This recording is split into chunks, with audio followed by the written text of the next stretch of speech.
Felicitations, gamers! This is Game Design Game, and I'm Matt. I'm a professional video game developer for many years, and as a hobby, I develop other kinds of games. Role-playing games, board games, LARPs, card games. You name it, I've probably tried my hand at designing one. And I do it for fun and for my friends, and now I'm sharing them with you. So in this channel, my videos will be showing you that process, possibly giving you some tips if you like to design games on your own. And also you can play along. I'll get a little bit more into the rules of that at the end of this video. Or you can watch my introduction video, episode 0. The link is below. Game Design Game, episode 3. In this episode, we're going to explore the RPG I wrote many years ago called Storyboard.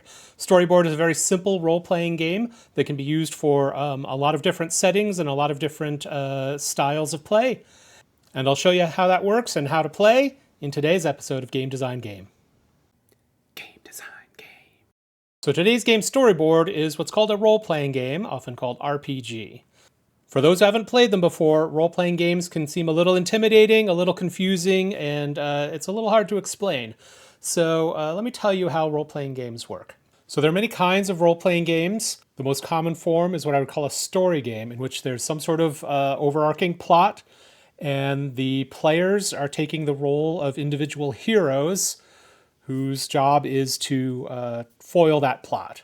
And those players, the heroes, make decisions. They decide how they want to deal with the plot. So they probably discuss the matter, often in character, and come up with actions they want to attempt. This could be spying and infiltration. This could be a direct conflict like combat. Could be some sort of social interaction within the context of the game, like a negotiation. And once they've decided what they are trying to do, the rules of the game usually involve dice rolls, and that decides how well it goes. That's the distilled down version of how it plays. Most of it is talking. Like I said, there's some dice rolling involved, typically, and I'll expand a little bit more on how those things interact with game design. One of the key aspects of role-playing games, in my opinion, is that they're player-driven. And what that means is that the group of players ultimately is deciding what happens and what they're going to do in the game. It's not set out in the rules necessarily that you have to do A and then B and then C. You can do whatever actions make sense for the situation that you're playing through. And what that means is there's usually a story going on. There's some sort of setting. There are primary characters played by most of the players at the table. There are secondary characters called non-player characters, or NPCs, that are played by one person at the table, usually called a game master or storyteller. And the world itself can sometimes change and respond to the things that the main characters do. And so role-playing games are also open-ended, and that means that they can go places that were not intended even when you started playing. This is just kind of the nature of having players decide what they want to do in a story, and often they will come up with ideas of plans they want to try or goals that their characters have that weren't initially considered, but are certainly possible in many role-playing games. So in a role-playing game, most of the players are taking control of a primary character. And so for that player, the character is themselves, or is their avatar, their manifestation. It is their interaction with the world through this character, who may be a hero, an anti-hero, sometimes even a villain. And they decide what that character wants to do, how they want to do it, and what they say and do during the course of the story. However, role-playing games are also, generally speaking, a team game, and that means that players do need to work together, usually to overcome their goals, but also primarily so that they can all play. There are players in role-playing games who occasionally want to go and do things by themselves without any help, And while that is possible, and usually the rules allow it, and sometimes even the story demands it, it is not a great habit to get into as a player. Because everyone is at the table trying to have fun, if you're the only one doing anything, and you're probably the only one having fun at that time. And so one of the key aspects of role-playing games is at least some level of cooperation. Some role-playing games will require less of it, but most role-playing games require the group to work together for fun, if not also for success. Another common feature of role-playing games is what's sometimes called a game master or dungeon master or storyteller. There's a lot of different terms for it, but it's typically one of the people at the table, one of the players, is taking on the role of the world, of all of the secondary characters, of the weather, of the gods, if there's a game where the gods have a function in the world. Basically, they take control of everything else in the game, and they tend to set a framework for the story itself. So they will set the scene for all of the other players to navigate their characters through. And the game master's job is really to just kind of facilitate that story, adjudicate all of the unknown things, and respond to what the players are doing. In many games and in many players' minds, the game master is an adversary to the rest of the players.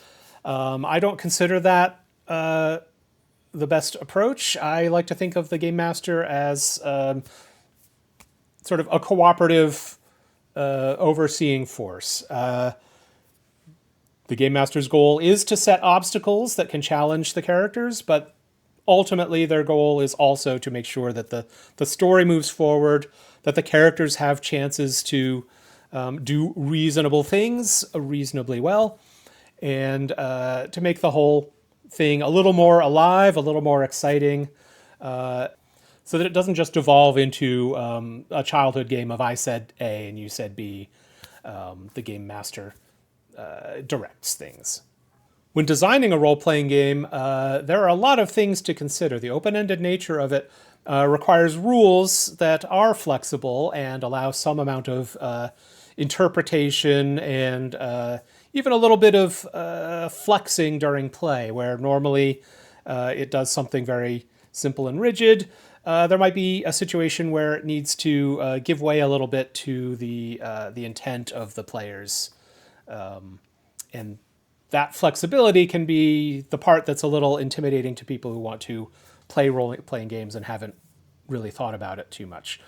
So designing a role-playing game needs to have some rules that can be extrapolated, that is expanded upon without being explicit in the rules. And most role-playing games, unless they're very brief, will include some form of development, definition, and progression for the characters that the players are going to be taking charge of. This progression allows the heroes to learn and grow and adapt to the game as time goes on. For very short games, that progression is not really necessary, and for very specific scenarios, often the characters are static for the course of that particular scenario. Another feature to take into account when designing a role-playing game is a setting or a framework for play.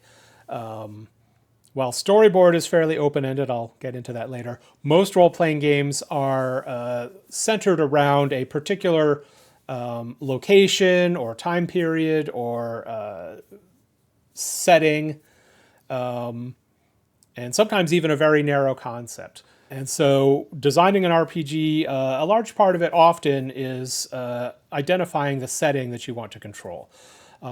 In a fantasy role-playing game like Dungeons & Dragons, the setting may be closely tied to the rules or just heavily influenced by the rules. When you start to get outside of those assumed boundaries, it can challenge your game world. You'll have to possibly modify some rules to deal with that.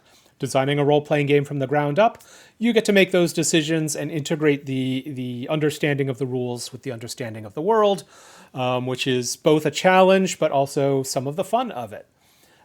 So some of the best games, the rules are written to work well with the setting, and they play off of each other very well. So today's game, Storyboard, evolved out of an idea that some friends and I had. We had been playing some role-playing games for several years, and we got to a point where we had finished a story, and no one was heavily inspired for what the next game would be. No one especially wanted to be the game master role, because that does take a lot of work. And so we collectively agreed to come up with something very simple where we could sort of rotate the responsibility of game master and still play the same characters in the same world, and not have to put too much burden on any one person. And so we called it the 20 Traits game. And at the time, previously we had been playing a lot of White Wolf games. And so the play mechanics of the 20 Traits game was inspired by the White Wolf style of rolling some number of dice and evaluating each die individually to count successes. In the 20 Traits game, a character was defined with 20 word traits. Could be a short phrase, for example. But things like sword fighting, or strong, or beautiful, or magical, or fireball spell. You would define your character using these 20 traits, and when it came time to take an action, you would count how many traits you have that could apply towards that action, and that's how many dice you would roll. I'll get a little bit more into how that works when I describe the storyboard game design. But that turned out to be very simple. Everyone could make whatever character occurred to their imagination. It was not restricted in the way it is in most rule sets. And it really let us be creative with our character concepts. Most rules, the characters are fairly heavily restricted in what they can do. You choose to be good at combat, and then you don't get any magic at all. Or if you choose to be good at magic, your combat is terrible. But in the 20 Traits game, you could mix and match. And so that led to some very interesting characters and some very entertaining play experiences. And we played that for a while, and it was very flexible. It worked well. And after a few years, I was trying to think of a new project, and I thought, you know what, that 20 Traits game was pretty good. I'm going to write this down and see if I can formalize it and maybe get it printed or published. So I recruited one of my friends who'd helped develop the initial 20 Traits game, Rich, whose character you'll see later. And he and I together wrote the book that I showed you earlier. And Rich was instrumental in much of the play testing and formalizing some of the setting-specific rules that we came up with over time. And so that was the beginnings of the storyboard rule set. And since then, I've added on to it options for fantasy play and science fiction and superheroes. And others besides myself have also made their own playable experience using the storyboard rules, which are very lightweight and flexible. And so that's why I call it a foundational RPG. It didn't come with a setting, which was one of its weaknesses in terms of appeal to new game masters, who often want a setting material to play with. But one of its strengths in terms of unleashing the imagination of game masters and those who wanted to play a game where they either didn't have rules for the setting they wanted to play or didn't like the rules that were available. And so they could pick up Storyboard and run just about any game they wanted with very little preparation. And so I'll show you how that works. Today's game is the Storyboard role-playing game system. It's right here.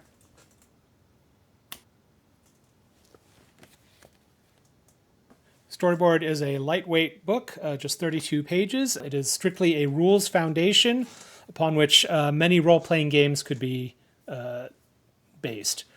And that means that the person running Storyboard has to exercise a little bit more creativity, a little bit more effort to make that world come together and to turn the storyboard rules into the particular experience they want their players to enjoy.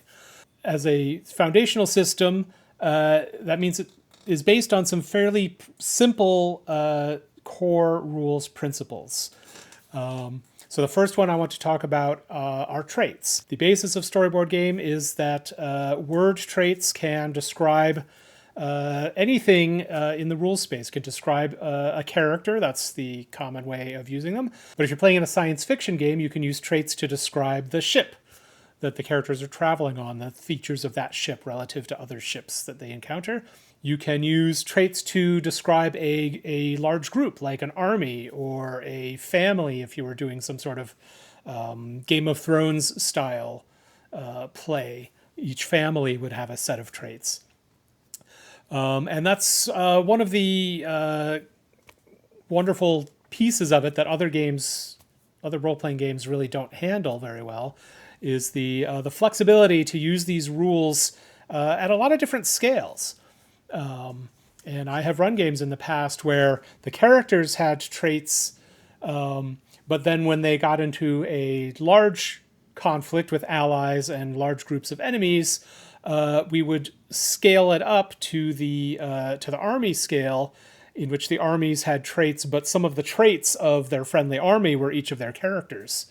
And it was sort of implied that they could use their characters' strengths to resolve that army's actions. Most of the time when I'm talking about traits, I will be referring to character traits, because that's a fairly standard role-playing game model, and that's really what was in mind when coming up with this trait system.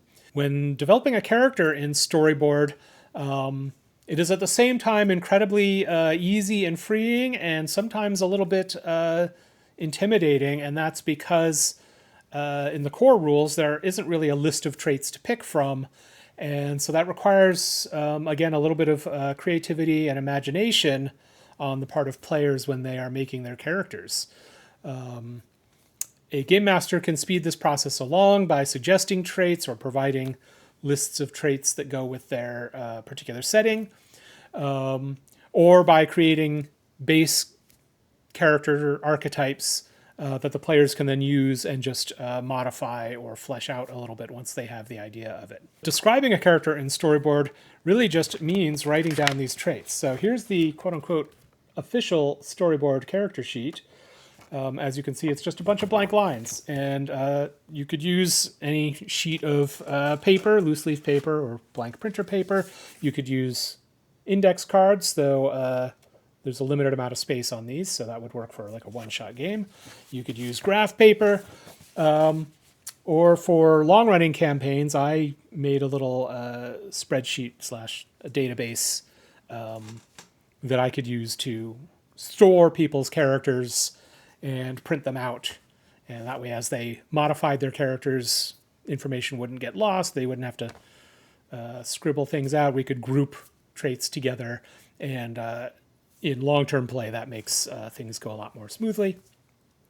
But essentially, defining a character is just listing off the traits or aspects that describe that character's as a person, as their abilities or training, or as their equipment. All of those things are traits. You can even make traits that define their motivations. So possibly in some sort of horror setting, you could have a character who's got a trait of hates vampires.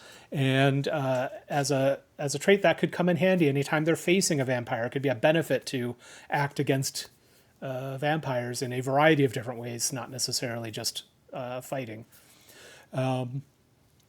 And traits could also represent flaws or drawbacks of the character, which the GM could use either to move the story along or to provide rewards to the players when they emphasize these flaws and they cause problems for their character.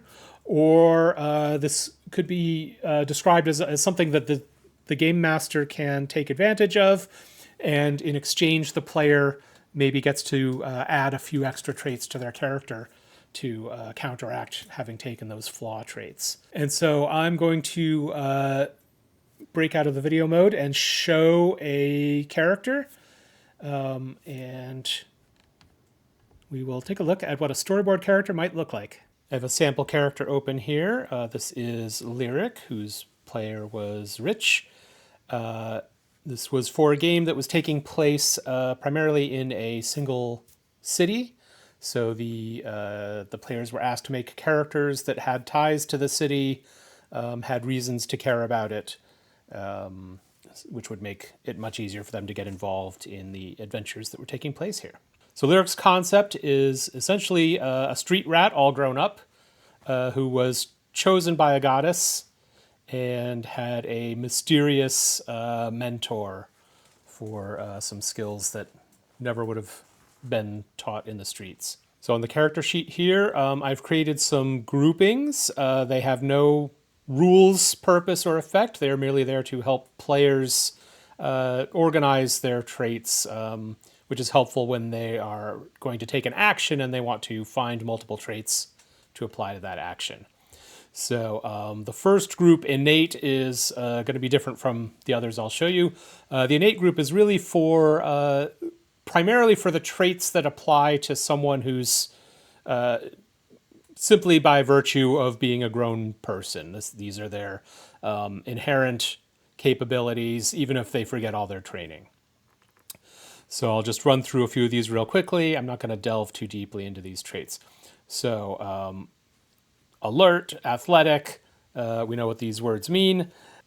This trait chosen of Tanza. Tanza is a goddess in this setting.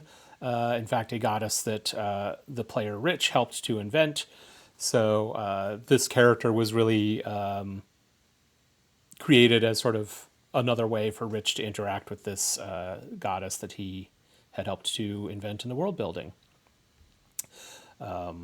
And this was represented in Lyric by a birthmark on the back of her hand that looked like a sparrow, which is a symbol of Tanza. Focused helps with concentration. Gifted Psychic, so Lyric is going to have some mystical powers, and Gifted Psychic will add a die for most of them.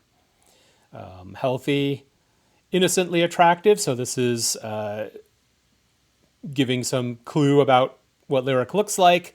Not only is she attractive, but she's attractive in a way that people tend to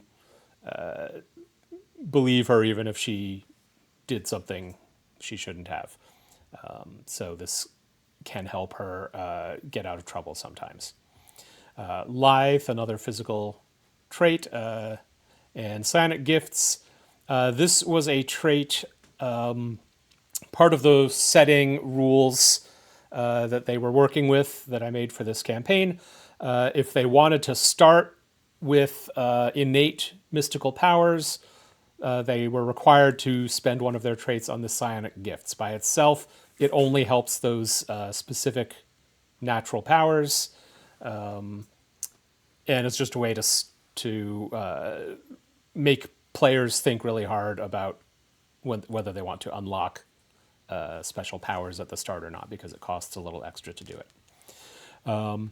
She has 2 flaw traits here, noted with the minus sign, because Rich would get extra traits to make up the difference here. So Naive might affect Lyric's social interactions. And then this mystery flaw, this concept of Lyric included a backstory of essentially she had a lot of training that she doesn't really know where it came from. She has this mysterious mentor who gave her this mystery training, and Rich has attached a mystery flaw to it, which essentially is telling me as the game master something bad can happen related to the mentor, or may affect Lyric in unexpected ways, sort of handing over the power of this flaw to the game master. Athletic skills, so as part of her street rat growing up in the streets background, Lyric is a barmaid, among other things. And so you can see that reflected in some of these traits here. Balancing objects and move through crowds were specifically taken to reflect some of the skills Lyric has as a barmaid. Others are strictly things based on growing up as a street rat. Entertainment, in this case, dancing and singing. Fighting skills. Lyric doesn't have a lot of fighting, and you can see it's mostly defensive here. So Lyric can dodge, which is useful in combat. She's especially good at dodging grabs, another reflection of her barmaid background. She can also throw things. She has a little bit of healing training, bandaging wounds, diagnosing injury, treat infection. Knowledge skill group, so locale geography, Woodsmith and Woodsmith streets. So these reflect where Lyric grew up. Lowlandian, culture, speech, and writing. So Lowlandia is the country where they grew up in. Woodsmith is the city. Mnemonics, Lyric can memorize things. This is deliberate, so it's not just a overall good memory, which would be more of an attribute. This is a skill. Religion, new faith. Lyric knows some things about the religion of Tanza. Tanza is part of the New Faith pantheon. And then Trover's speech. Lyric can speak a second language, but she can't read it or write it. So, mystical skill group. So Lyric is in this, what this world calls a mystic, which is a practitioner of mental powers that are not magic, they're not religion, they come from within. Order of Stone just refers to a, in effect, this is sort of her profession within her mystical training. Internalism and Zen are mystical skills that will lend dice to certain powers that she knows. I'm not going to get too much into that. Here's various powers. Now you can see mystical powers, they all have notes here, and these essentially are the limitations. I mentioned before how abilities that not everyone can do require a limitation. And in this case, while the trait is called calming and charm in these cases, these are mystical powers, so that it's more potent, more effective than, say, a skill of calming someone or charming someone with just words and actions. This is a direct sort of mental influence over them, and that's what makes them a power and requires limitation. So I'm not going to get too deep into what all of these do, but you can see, okay, calming, she has to sing. Again, I'm not going to get too much into what these traits do. So they all have different limitations. Perceptual, Lyric doesn't have any special perception skill. Religious, so she has, in this case, a holy gift is a power that comes from the goddess Tanza, and the limitation attached to it in this case was that Lyric can't control it. This is something that Tanza works through her. Social skills, mostly coming from her street rat days. Skill at begging, skill at bribery. Contacts, so Lyric still can get in touch with the Moon Street Kids, which is the group she kind of grew up with. The kids may change, but the Moon Street Kids continues. And then this mysterious mentor as a trait means that Lyric can try to contact the mentor, possibly get information or receive future training. Another potential group for traits is gear. Lyric didn't have any special equipment worth tracking as traits. All right, so now that you know how to make a character and what traits look like, how does the game actually play? So like most RPGs, the game master sets up a situation, some sort of obstacle. The players can discuss it either sort of out of game as players or in character, acting out the things that their characters would say. And then when it comes time to make a change, to overcome an obstacle or to face an opponent, there's going to be a dice roll involved. That's fairly standard for most role-playing games. How does Storyboard handle it? So in Storyboard, for the action you're trying to take, you list out traits on your character that can apply to the action. The number of traits becomes then a number of dice that you get to roll. And The dice recommended for use with Storyboard are called 10-sided dice, or D10, and they look like this. They have the numbers 0 through 9 on them. 0 typically represents a 10.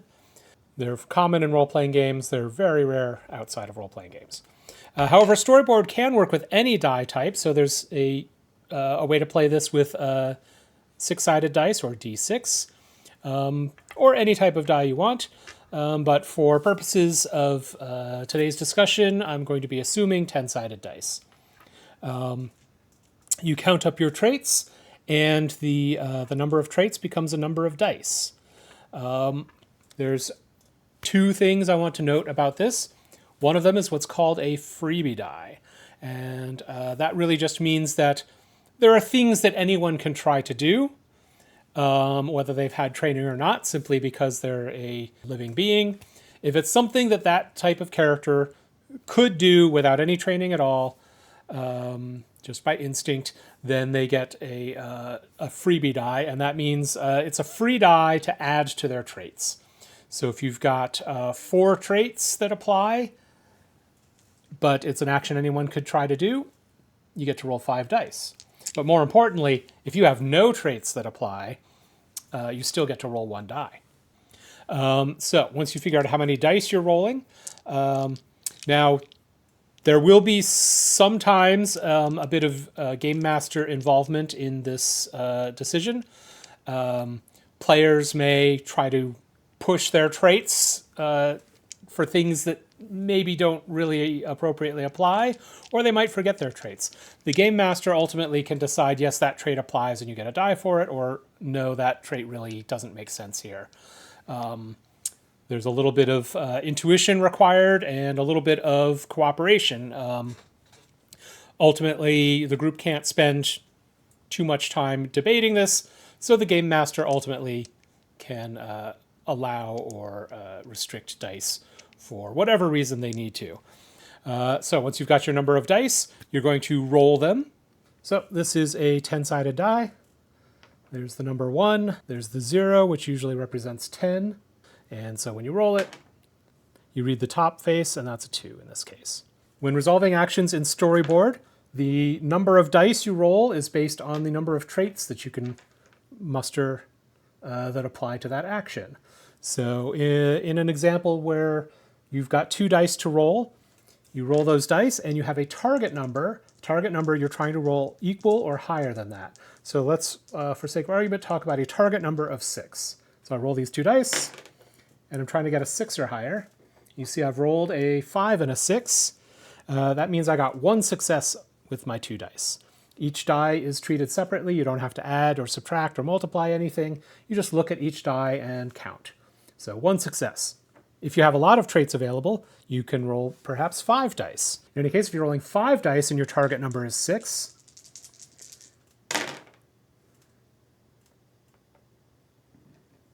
so you can see I've rolled 5 dice and all of them are less than 6. So in a straight read of the numbers, this is 0 successes. There's an optional rule where 1s are bad. And in a situation like this where there are no successes and you have some 1s, I would call this a fumble. This is something really bad has happened because despite your many dice, you've rolled poorly, something dramatic, something, some extra consequence happens from this really bad roll. So let's roll again and try and get some 6s. Maybe you get a second chance to try again. Wow, this roll is making up for that last one. So that last roll was really terrible with 2 1s and no successes. This roll, I've got 5 dice. 3 of them are 10s. So the 3s are not 6 or higher. They are not successes. The 3 10s are 3 successes. And there's an optional rule where when you roll 10s, you can roll more dice and try to get even more successes. So you could just re-roll the dice that are there and remember it. I'm going to roll 3 additional dice so that we don't have to remember how many successes we had before. All right, a 5, a 5, and a 2. Those are not additional successes this time. But still, 3 successes is a pretty good roll.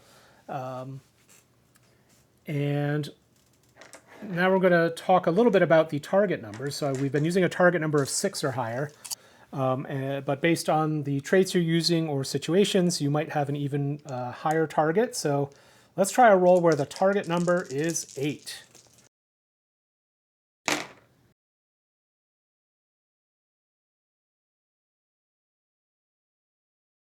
Two 2s, a 3, an 8, and a 9. That's 2 successes. So now we're going to try a much easier roll, and that's going to be a target number 4. And this is amazingly strange, amazingly unexpected. 3 1s, an 8, and a 10. The 3 1s are bad, the 8 and the 10 are successful. So the target number you're trying to reach can vary for a lot of reasons. Sometimes that's based on the traits that you've picked. So a very specific trait might have a lower target number than a very general trait, like I'm magical. Should be a very high target number if that's the best trait you have to apply to a situation. Whereas I can cast fireball spell is a very specific trait when you're trying to cast a fireball spell. So the trait choice affects the base difficulty, and then difficulty might be modified higher or lower based on circumstance. If you're trying to climb a wall, some walls are rough, some walls are very smooth, and that would modify your target number even if you're using the same skill in both situations. So what you end up with is a target number that can range possibly as low as 2 or as high as 10. And that has a great effect on how many successes you're likely to get. And finally, there are some optional ways to stretch the success rates a little more dramatically. If you roll a maximum, a 10, on any particular die, you have the option of rolling another die. And what that does is you have a chance to get even more successes. And then on the flip side of that, if you roll a 1 or minimum on your dice, that 1 takes away one of your successes. So now that you know a little bit about how Storyboard works, I wanted to talk about the design decisions that make it up. It was intended, especially initially intended for a game that we didn't really know what we were going to do with it. So it was designed to be flexible. It was designed to celebrate creativity. So players being able to pick their own traits was part of the intent. It also means that there's a low setup required because people can just make things up as they go. No one needs to look in a book to know what strong means. It is 1 trait worth of strong. And so that was, in fact, the primary design feature, was to unlock creativity by allowing words to describe the most important features of the game. For the dice mechanics, the type of rolling that is shown, a dice pool mechanic we call that. Tracking each die separately makes it very easy to get both a wide range of variability of end results, even for something someone's good at, while not being either too focused on the vagaries of dice or too focused on someone's skill to dominate that. I'll get more into that in a future episode about how different dice mechanics affect the play. And the different target numbers help in 2 ways. One is in the use of word traits to describe a character, they make it very easy to make a distinction between traits that have widely different implications on the game. It's easy to add custom rules or rules layers on top of those basic frameworks to very easily get to a particular feel for the game or a particular setting concept. So adding layers for magic systems that fit a particular magical world. You can add layers for superhero games, or if you have a swashbuckling dueling setting, you could create some more elaborate fighting rules. And all of these approaches layer nicely on top of Storyboard, whereas in more detailed role-playing games, if you're trying to do something that the game wasn't initially designed to handle, it can be a lot more work to make those tweaks, to make those adjustments as you play. For most games, 5 dice is the most you're allowed to roll. This has 2 benefits to play. One of them is just keeping the pacing going. If the player's got 5 appropriate traits thought out, they don't need to keep searching their character trying to find more than that. And the other is that it allows people, when they're developing their characters, to turn their attention elsewhere. So in many role-playing games, players naturally gravitate to wanting to be the best at something. And in an open-ended game like Storyboard, the best could go on forever. You can have 100 ways to describe the fire magic that you do, and that can come at the expense of having a well-rounded character who can handle a lot of situations. So by limiting to 5 dice for any situation, you are the best at that action if you can get 5 dice at it. And you can then turn your attention to being good at other things. And that helps to broaden the play experience and helps players feel like they can take their characters in new directions without sacrificing that expertise that they worked to get. In some game styles, that cap of 5 dice might get a little higher. A good example of that might be in a superhero game. The GM might set the cap up to 5 dice for normal things that people do, and then 10 dice for things that fall within your superpower category. So Game Design Game is also a playable game. You can play this game while you're watching my videos, and you can post your score in the comments if you want to record it for history and or possible future contests. However, there has not been yet a lot of engagement in the Game Design game. So rather than adding new rules this episode, I'm going to review the rules that we've established over the prior episodes. And I'll probably do this every few episodes. There's no point in adding a whole bunch of rules if nobody's using them. And I don't want to overwhelm people. I just wanted to get enough options out there to make it a little interesting and to see what kinds of scores people would come up with. So I'll probably slow down on adding the new rules for a little while until it looks like people are interested in this process. So in the Game Design game prototype, plays like this. You watch a video. You're going to pick one of the scoring episode rules. You're going to post your score in the comments section, and there are bonuses you can add. There are going to be multiple rules to pick from, but you only need 1 rule per episode. You're not going to be adding together a whole bunch of complex rules each episode. You're going to pick one, you're going to play it. So as an example, Rule 1, the keywords rule, or Rule 2, the numbers rule, or Rule 3, the words per minute rule. You're going to pick one of those each episode and score that. In addition, to force people to try different things, you may not use the same scoring rules option 2 episodes in a row. That just means you have to switch it up. You could go from the keyword rule to numbers rule.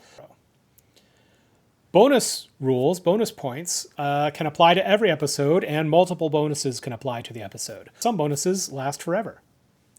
Also, if you enjoy the Game Design game rules, you can apply them to any video you watch. Let me add this extra G here, because it's the Game Design game. You apply it to any video. You could post your score in somebody else's channel. That could be kind of amusing, and if it keeps you entertained, great. That's what this channel is for. In episode 0, we defined the keyword episode rule. That is, pick a word, estimate how many times I say that word during that single episode, and your score is equal to your estimate. If your estimate turns out to be too high, your score drops to 0. And there's a caveat to this, which is that the word that you pick has to be at least a 4-letter word, like game. We also introduced bonus rule A, the hello rule. This bonus rule does not carry over to each episode. It is a bonus for the first 3 people to comment with the greeting word or phrase that I started out at the beginning of the video with. So each episode I'll have a different greeting, word, or phrase. And so the bonus rule A, you post it in the chat. First 3 people to post it may then score a bonus +1 point when they score themselves for that episode later. In episode 1, I introduced the episode rule 2 of numbers. And that rule is estimate the total of all the number words that I say during the episode. And the score is equal to your estimate. And as before, if your estimate is too high and it ever matters, your score is 0. Better to guess too low than to guess too high. Also, if I say a string of individual digits, like 1, 1, 3, 7, you count them separately. You do not combine them into a larger number, unless in the context that I've said them, they actually do represent a larger number. Also, you can only apply it to numbers that I say, not to numbers that appear on screen. Also, there's a bonus rule B, the Discord rule. If you introduce yourself in the Game Design Game Discord channel, you get a +1 point that you can apply from every episode going forward. To get to the Discord channel, check the description text below. There should be a link there. Once you've introduced yourself, that's a free bonus point forever. In episode 2, introduced the episode rule number 3, which is the words per minute rule. That is, you estimate how many words I say during the first 60 seconds of the episode. And specifically, don't count uhs, ums, ms. Anything that's more utterance than a clear word does not count. Just count the actual words. And then bonus rule C, the deviations bonus. If you play my deviations proof of concept or any upcoming deviations prototypes or tests that I post in this channel, each of those will have some sort of victory, possibly or very likely multiple victory videos. And when you post that you've reached a certain victory, that then becomes a bonus point you can apply to every Game Design Game episode going forward. So it's important to post the that you've reached the victory if you want to get credit in any sort of official competition. The comment post is how we know that you've gotten to that particular video. If you want to find out more about the deviations game and possibly try out the proof of concept, check out episode 2. And on this page, I've got a summary of the rules that I just described. The rules on the left, the episode rules, you only get one of those per episode, and they must change in some fashion each episode. The rules on the right, the bonus rules, the hello bonus only applies if you get in the first 3 for that particular episode. Does not carry forward to future episodes unless you get in your the greeting early on those as well. But the bonus B and bonus C apply forever. Once you earn those bonuses, you can apply them to all your future scores. I will keep a ongoing list of the rules along with any other clarifications that get added along the way. I will keep those in the Discord channel. The Discord link is below. How do you report your score? So you report your score by commenting on the video for each episode. You can post your hello rule, your greeting, immediately, and that's to get your first responder bonus, because that only goes to 3 people per episode. So once you've done that and then watched the episode, you report your final episode score. As shown here, you let us know which rule you picked. So in this case, keyword with the keyword game. You give us your score estimate, which is on the honor system until we have contests, and they will be verified at that point. But So you're guessing that I said game at least 5 times during an episode. You can apply bonus rules. So this is an example. Bonus A, if you got your greeting in, your hello greeting early, you get +1 for bonus A, but you can apply as many bonuses as makes sense for that score, and then give us your total, which is the base score plus all of the bonuses. Put that in comments. The format isn't super important. I don't have any automated processing of any of this right now. So feel free to experiment with formats until something looks good. And there are cases where you may want to change your score. Maybe you realize that a different rule or a new rule is more points. Rather than editing old entries, which can get confusing, make a new entry. You can either reply to your original or just make a new entry in the main comment feed. It doesn't matter too much, but essentially entries that have been edited will be considered voided, and that's going to matter in cases where who got a score in first makes a difference. So the first person to get the best score should come from a fresh entry, not from an edited entry. And then it'll always be assumed that the most recent entry is the score that you are sticking with for that episode. If there's a chance that you might be interested in the game, but you haven't quite engaged with it yet, I'd love to hear more about that. You can either talk about it in the comments or in the Discord channel on ways that I could maybe improve this and make it more appealing to give it a try. All right, folks, that's it for this episode of Game Design Game. So next episode, I plan to talk about the math elements of game design. I'll try to keep it as simple as possible, but if you're designing games, you need to at least have some understanding of how dice and cards work. And I'll go over some of that, show you some of my tricks, and hopefully give you ways to make informed design decisions when you're using dice and cards and the like in your game designs. Until next time, gamers, a fond farewell. Game design.